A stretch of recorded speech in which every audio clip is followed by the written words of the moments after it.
El debut de Pichuco lo podemos marcar como dos momentos, ¿no? El debut profesional de Pichuco, que es cuando por primera vez le pagan para tocar, que es en el cine Petit Colón de la calle Córdoba y La Prida, en una orquesta de señoritas. Él integraba esa orquesta porque, bueno, para el cine, cada vez que había cambio de rollo, los rollos de cine eran muy pesados y tardaban unos 10-12 minutos en cambiarlo, porque una película se venía en 3-4 rollos. Ese tiempo que quedaba para que el público no se aburriera, no se dispersara, se ponía un show vivo, un vivo, se decía. Y ese vivo eran generalmente orquestas. En este caso era una orquesta de señoritas, porque a su vez al cine le salía más barato contratar señoritas que contratar una orquesta de hombres. Pero las orquestas de señoritas de tango le costaba encontrar bandoneonistas porque no había bandoneonistas mujeres. Entonces lo contratan a este joven promesa que era Pichuco con 14 años. Ese es su debut profesional. Él ya había tenido un debut anterior también con pantalones cortos. Él se lo cuenta a una periodista argentina en una entrevista radial y él le cuenta que él ya había debutado a los 11 años también. Pero este es su debut profesional. Luego se da el debut de su orquesta. Ese es el hito quizás más importante en la historia del tango. Ese debut se da el 1 de julio de 1937 en la Boîte Marabout, donde se le había encargado a Pichuco la creación de una orquesta para tocar en la Bermud de la Boîte. O sea, la Boîte estaba abierta desde temprano. Aclaramos que estos cabaret y Boîte tenían los mejores números del momento, o sea, artistas internacionales también iban a tocar estos lugares. O sea, eran lugares que se presentaban las grandes orquestas. En ese mismo lugar, después tocó mucho tiempo la orquesta de Isarli. Los cabaret o Boîte, los Boîte eran igual que un cabaret pero más pequeño. Eran los espacios donde todas estas grandes demostraciones artísticas hacían generalmente sus presentaciones, presentaban sus primeros cantores y presentaban sus trabajos, sus nuevas obras. En esta Boîte, Marabout, que debuta el 1 de julio de 1937, se produce uno de los hitos que creo en particular que cambian la historia de los cantores de orquesta, ¿no? O sea, Pichuco fue uno de los primeros en poner al cantor de orquesta en protagonista. Lo saca de ese costado como estribillista y lo coloca como primera figura, adelante con su micrófono y con arreglos específicos para el lucimiento del cantor. O sea, siempre el arreglo viene una primera parte, todo instrumental, y en la segunda parte viene el cantor, pero con una orquesta que se acomoda. Como decía Raúl Garero, Pichuco decía cuerpo a tierra que viene el cantor, y cuerpo a tierra era una expresión de bajar todo para que el cantor luciera su voz. Esto hizo que todos los cantores de la orquesta de Troilo, todos hayan sido destacados.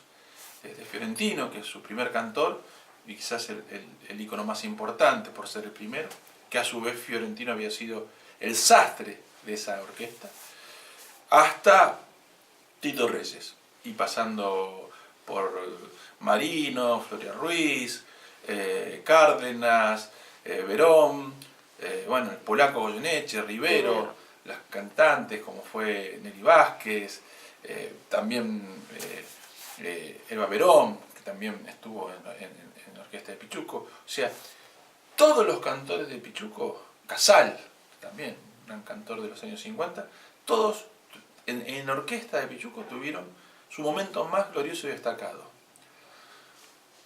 Obviamente después no hay que olvidar la gran carrera de solista ni de Polaco ni de Rivero, pero los momentos en la orquesta de Pichuco fueron imborrables, tanto para ellos como para la gente.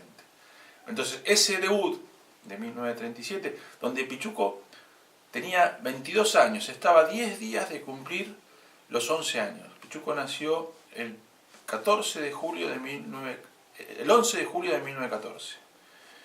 Con lo cual, el 1 de julio de 1937 él tenía 22 años y estaba a 10 días de cumplir los 23 años.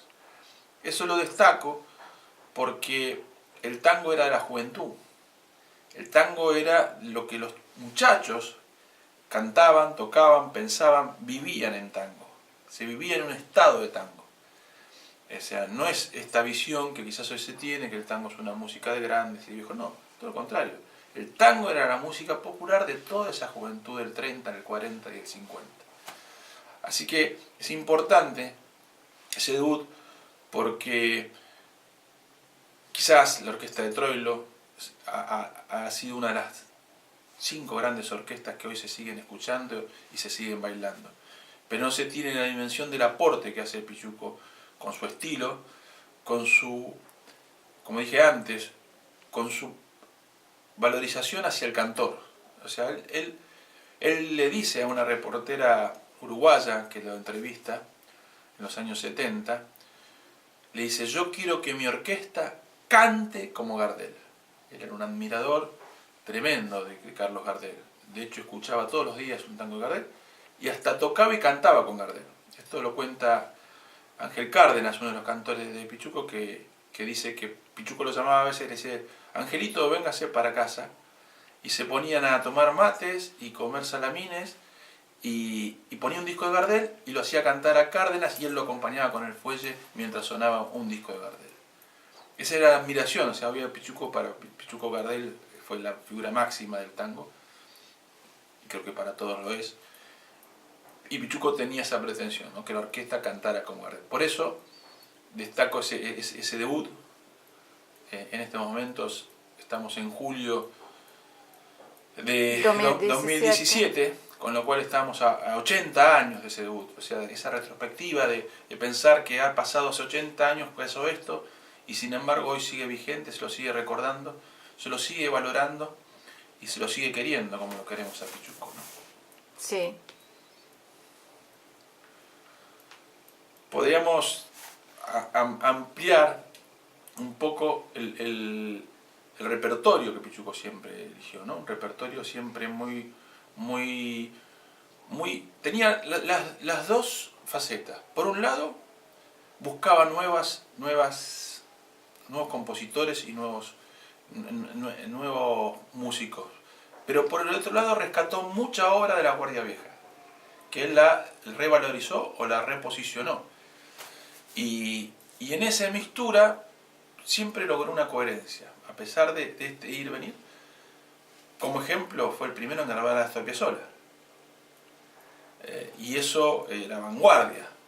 Pero también tomaba tangos como quejas de bandoneón que había quedado casi en olvido, y él lo pone en una ponderación que hasta casi más de una persona confunde que quejas de bandoneón, que es de Juan de Dios Filiberto, es de Pichuco. No, es una composición de Juan de Dios Filiberto, el autor de Caminito también. Pero mucha gente lo asociaba con Aníbal Troilo. Claro. ¿Por qué? Porque él lo rescata. Lo rescata y lo pone con esa variación de Brunelli, que él la reconoce, pero esa variación que él ejecuta tan bien y lo puso como un himno. Hoy Quejas de bandoneón es un himno del tango como lo era Comparsita, ¿no? Es cierto. Así que eso también tenía Troilo, esa búsqueda permanente de descubrir los músicos, de descubrir los cantores. Y hubo los mejores letristas. Los mejores letristas. Compuso pocos tangos, son 61 tangos compuestos, pocos instrumentales. Él le gustaba escribir sobre la letra, o sea, componer sobre la letra. Y tuvo a Enrique Cadícamo, a Cátulo Castillo, a Homero Mansi. Él tenía la letra y después la ponía en música. Generalmente era así.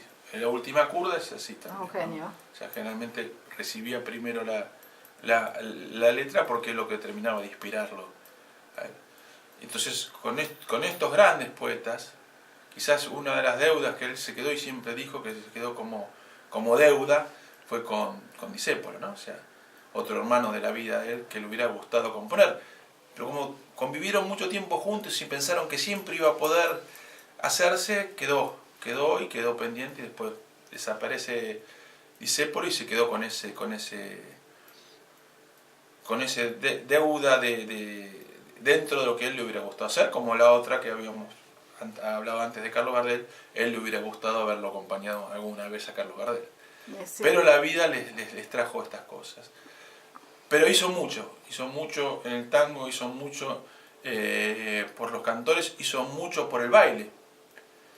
Pichuco siempre trató de que sus temas sean bailables. De hecho, Horacio Ferrer contaba que cuando Pichuco estaba por estrenar un tango nuevo, lo ensayaba mucho tiempo, lo ensayaba, y cuando ya casi lo tenía, llamaba a una pareja de baile para ver si el tango, como estaba siendo interpretado, era bailable.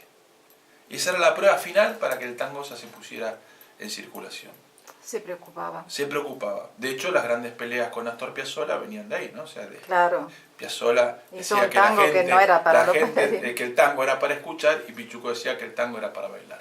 Yo Sí. creo que es las dos cosas, pero que en ese momento estaba claro que el baile popular era importantísimo y la gente quería disfrutar escuchándolo, pero bailarlo también. Sí.